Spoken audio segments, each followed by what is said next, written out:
काय ग मुलींनो, आज पथकाच्या मेन सुपारीची निवड झाली ना? कसं झालं मग? हो आई, माझं नाव आलंय. मला खूप आनंद झालाय. पण माझं नावच नाहीये यादीत. मग मी काय यायचं पथकात जर माझं नावच नाहीये? मग मला काय गरज आहे येण्याची? अगं ग, असं नाही बोलायचं. बघ, प्रत्येक वेळी मुख्य निवड सगळ्यांचीच होऊ शकत नाही. पण पथक म्हणजे केवळ ढोल ताशाचा गट नाही, तर ती एक टीम आहे. हो बघ, जर फक्त मी असा विचार केला तर पथक कधी मजबूत होणार नाही. आपला विचार आपण असा असला की खरी ताकद दिसते. अगदी खरं. टीम ऍक्टिव्हिटीजमध्ये प्रत्येकाचा वाटा महत्वाचा असतो.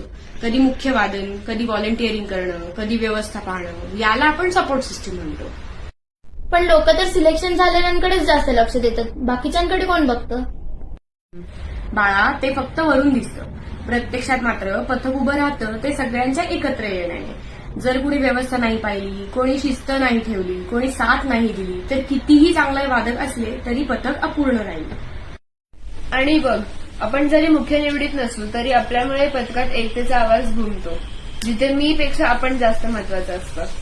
हो अगं, त्यामुळे जरी तुझं नाव यावेळी यादीत नसलं तरी तू जरूर ये. कारण हे ढोल ताशाचं पथक आहे.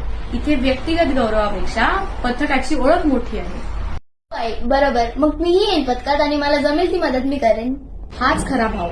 हे आपलं पथक आहे, आपला उत्सव आहे. नाव आलं नाही म्हणून दूर न राहता सगळ्यांनी मिळून साथ द्यायची. जरी